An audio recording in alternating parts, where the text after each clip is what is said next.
Hello there and welcome back to the channel, PIRAS Motorsport, where supercars meet paradise. Okay, today has been a super interesting day because I went all the way to Tenerife. I met with two friends and subscribers and it's been amazing. So at the end of this video I'm gonna show you some incredible hill climb cars we saw.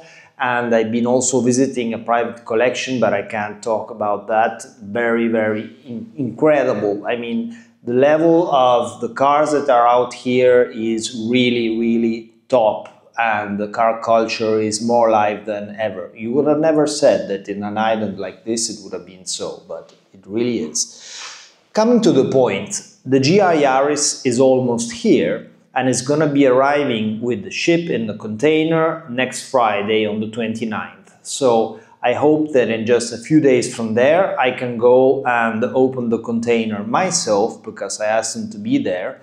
I will film everything and let's get this GR out and back into our channel and back into our everyday use because I really miss the car. On a good note, another thing, I'm obviously gearing everything up for the driving experiences and for the marketing and branding of PIRAS Motorsport. So I decided to work with my friends at the factory that were actually people I used to work with when I had my company in Milan, where we were building track day cars and race cars down in Milan, Italy. And this is like the top company in Italy for car wrapping and car design. Therefore, they are designing some very new generation and like gumball-like, let's say, liveries for the cars. And I'm gonna update you on this with 3D models and everything also. So it's gonna be super cool. And I wanted to talk to you about the M2 in the measure that now finally we got a bit of feeling for the car and the first mods, and I want to talk to you of the mod list I want to put in place in order to make this car perfect for the driving experiences and give you the best possible fun, enjoyment and everything when you come down here and drive the cars in person. So first thing, we coded the GTS code in both the steering, in the MDM ESC system, therefore the stability control, in the rear differential, and this has made an impressive difference. I mean, the differential on the car before stayed locked, way too locked upon throttle release. This means that you felt the car locked and trying to enter the corner with the back end because the differential was still locking it and pulling it in. Instead now it's freer, therefore you can chuck the car much better and you feel that the car wants to turn around because the two wheels are freer to move at the speed they need and therefore they can turn.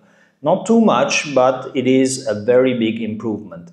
The other thing it does is I think the total locking it gives is a bit less, and this is a good thing because the lock itself is more constant.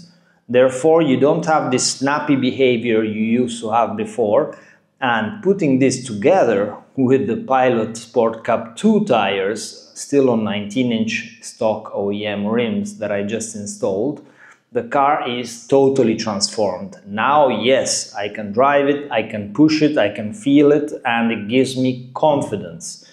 I must say, it is a beautiful chassis, this one.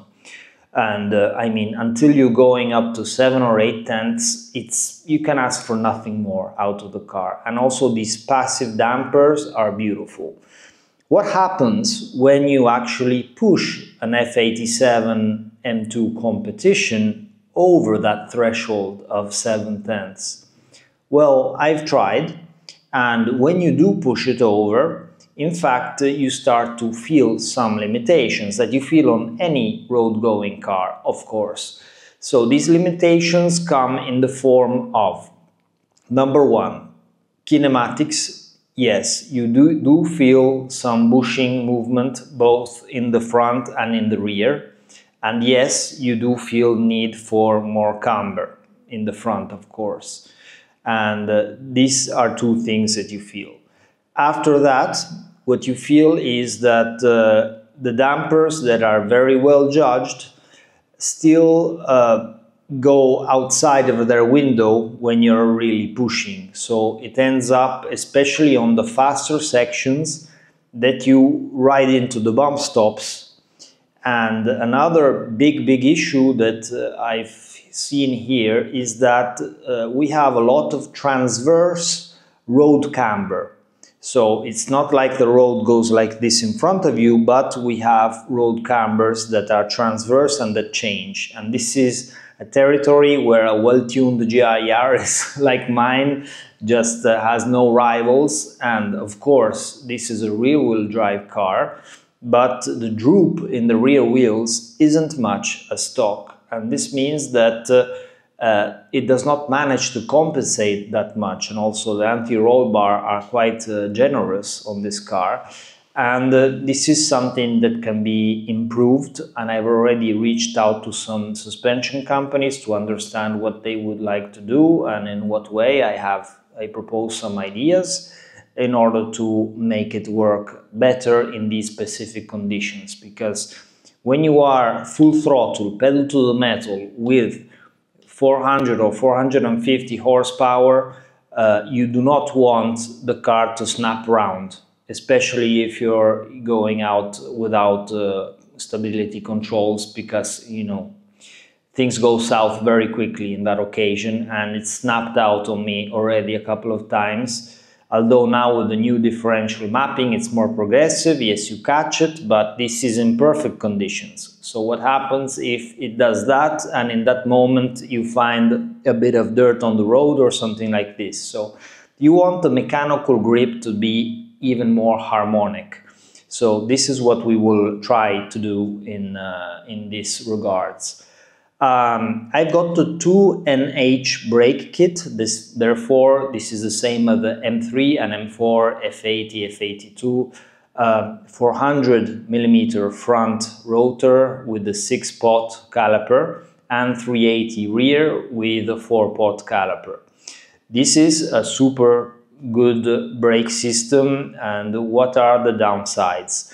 Basically, number one, you cannot fit 18-inch wheels. Number two, they're heavy as hell, especially the front ones. These front calipers are like taken off a tank. They perform very well, but they are really heavy, man. I mean, they're really heavy.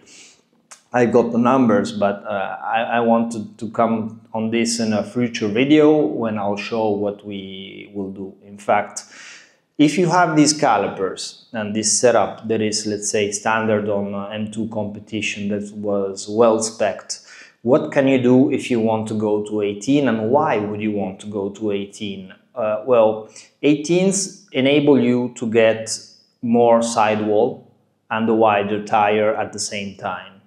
Overall diameter can be very similar or a bit smaller, but depending on the tires you ultimately pick, you usually go with 265s and 295s, and then you have 35 profile in the front, and you can go either with 30 or 35 profile in the rear, depending on your tire choices.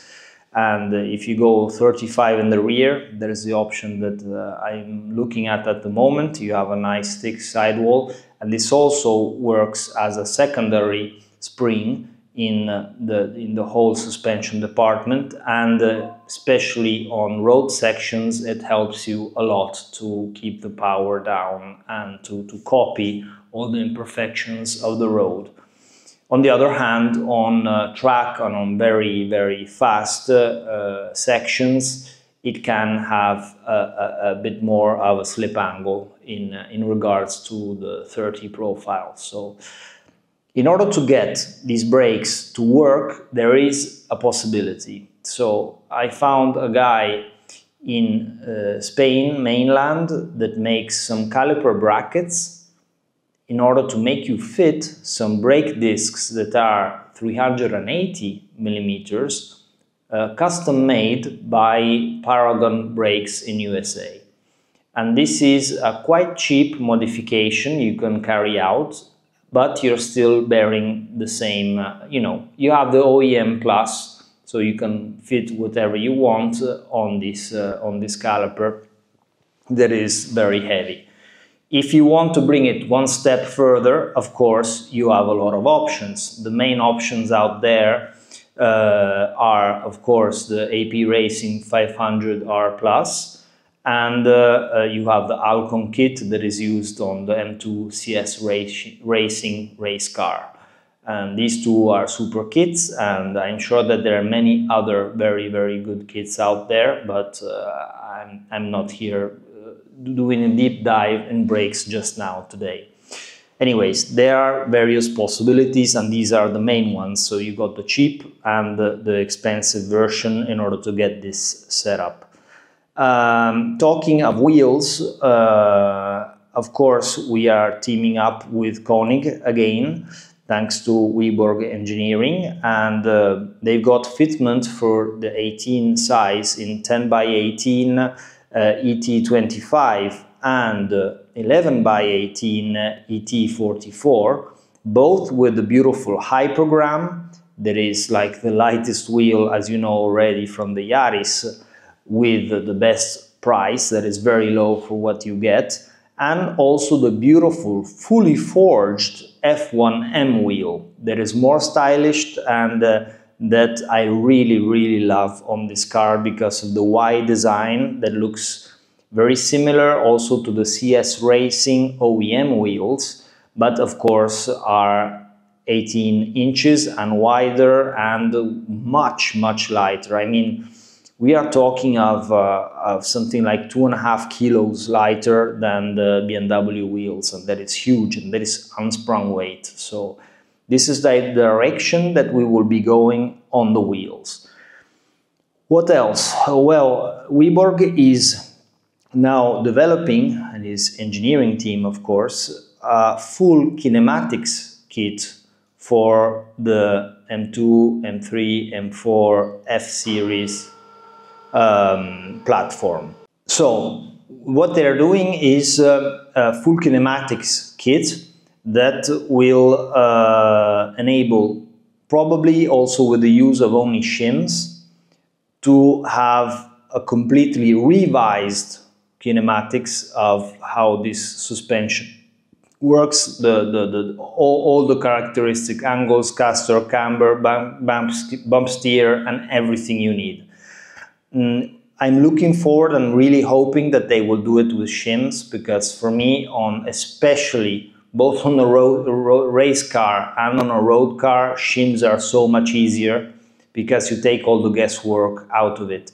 Provided that you are starting with a car that is perfectly straight, with shims it's much easier because you just exchange the shim depending on what you need to obtain, and there you go. And then you just have to use the tow rods in order to get your alignment right, and all the other angles are perfect. And you are sure that there's no mismatch and alignment, because outside of really professional maniac workshops or people like myself and very good motorsport teams other than myself, it's very difficult to find people that take the time to do the job perfect. And when all your arms, I mean, when you start having at least 3 arms that are swivel adjustable, okay, it becomes very difficult to have the same data on one side or on the other of the car.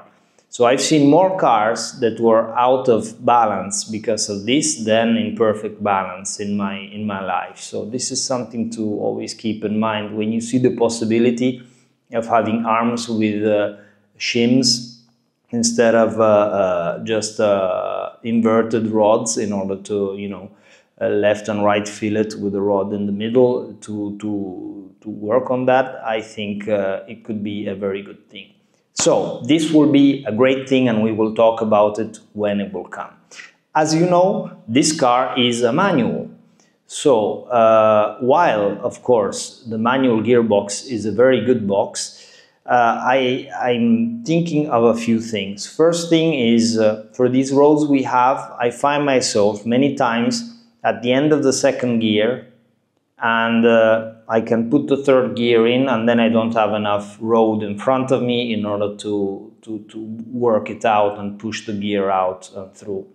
So maybe a shorter final ratio will enable us to work better, use the third gear more, because this engine is very elastic, it's got a good pickup, and this could, especially when it will be mapped, it will be very good, and this could help a lot, and use a bit less the second gear and keep it only for the very, very tight corners.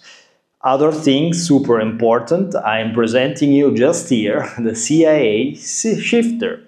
This is a beautiful piece of kit, and I got it with the blue stitching, just like the M car, the rest of the vehicle. And this is, of course, paid in full. And this kit is gonna change completely the way I drive, and anybody that will come to the driving experience will drive this M2, because basically you are driving like this, and you will have this gear knob at the same height of your hands. In the stock car, as it is today, you are, let me show you, you are all the way down here. By comparison, instead of being here, you are down here. And as I was saying the other day, also your arm is gonna be blocked by the armrest in the center. I mean, really, we were taking the piss out of Toyota because they did a few ergonomic bad things, but here, I mean, this is really, really bad. Anyways, a KAE Shifter can also give you a much shorter throw, because the throws are long, and the gear gates feel very rubbery. And the KAE Shifter changes all the linkage all the way down to the gearbox, with a uniball metal-to-metal contact with their, you know, always very, very good engineering. And while it's quite a job to install, this will be a super addition with positive shifts, precise and much faster. Because, you know, smooth is fast, and even when you have a short throw, it's not like you have to kick it in, but just make it go and just have the smooth and quick movement, and it will work. So I'm very chuffed with this. Clutch pedal. I am looking at a few possibilities, because the travel of the clutch pedal is super long, and I do not want to limit the travel per se, because if this travel is there, it means that there is a reason. Maybe in certain conditions of overheating, you need more travel in order to push all the clutch in, because maybe you get some boiling oil or something, so it's there. I've seen that there are some clutch pedal options, so there are some pedals that have a different cinematics, and I'm looking into it, but I still haven't taken a decision on this, because I find that it's a bit slow to change gear, also because of how far your foot has to go down and back up before release, and release is just at the last part. On the other hand, I don't feel like breaking the gearbox, so I don't want to just tap it and change gear, because maybe this won't work. But instead, with the revised kinematics on the pedal, you will probably be able to have a more normal distance, and in that way be much faster in the gear changes. After that, I sourced positively HJS downpipes, that now we have to see how to get them here, and an Akrapovič slip-on exhaust. These two factors are the downpipes are in order to give longevity to this engine, because yes, it's going to be driven hard, and I wanted the turbos mainly to last a long time with no problems. We are not looking to increase the power on this. Most probably now we will get a CS, original BMW map, so that's 440, 450 horsepower, plus whatever these parts give on it. Because if you push further, and here there are very few limits to what you could do, you start to have a lot of issues with cooling and all of that. And when you run into those issues, what happens is you have to put a new exchanger in the motor. After you fit a new exchanger, you're gonna put a new radiator and then a new auxiliary radiator. And while these parts are all beautiful and work very well, and maybe one day I will have to do it, what happens is they're all increased volume. And these are not air to air, these are air to water. So what happens is, by increasing all this volume of the exchanger itself, of the front radiator, of the front auxiliary radiator, what you're doing is you're adding kilos on kilos of liquid on a car that is already very nose heavy.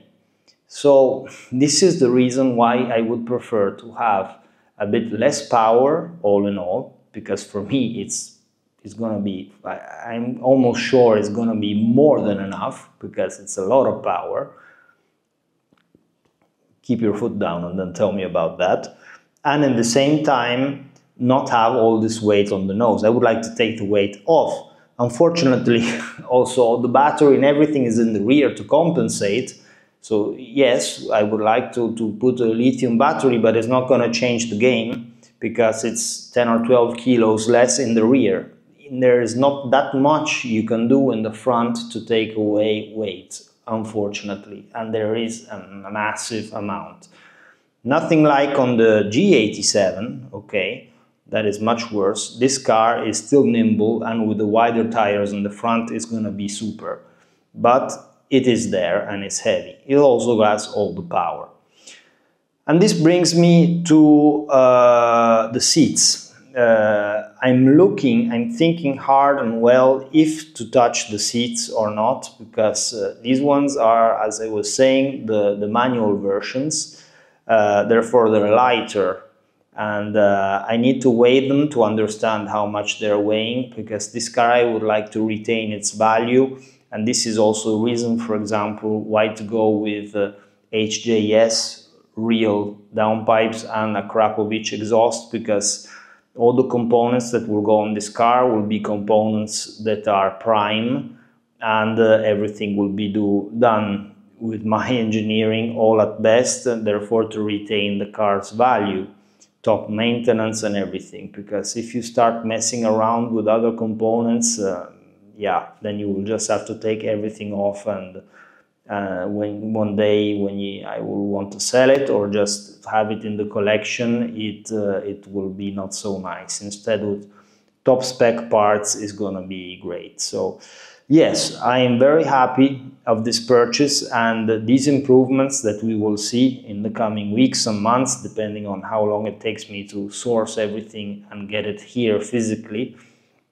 We will see how this car develops, and it's going to be a new build that is going to be very interesting and with a different angle that is always mine. And you know, I'm not selling you one thing or the other, but I'm trying to do what is best for the money and for the value. So pound on pound, dollar on dollar, euro on euro, for performance and the value retention of the car, that nowadays is a big point.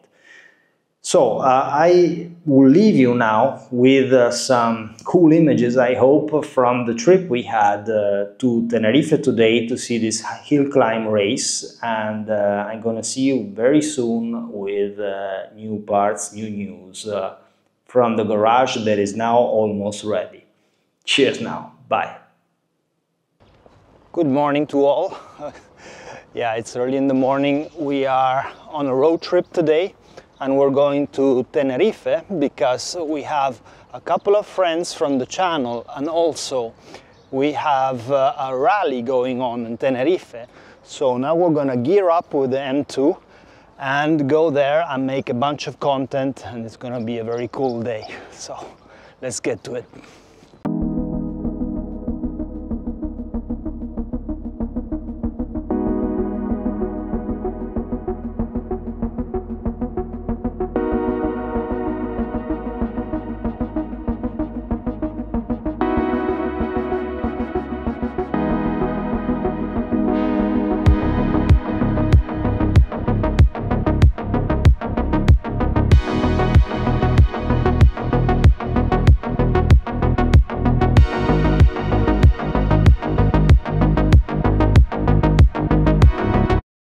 Hi guys, so I'm with Aris from Baku from Instagram, and we are walking through the service park that, as you can see now, has no cars in it, and we're going to get Leo Tenerife that is at the race start, so we see something about this hill climb.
Leo, say hello.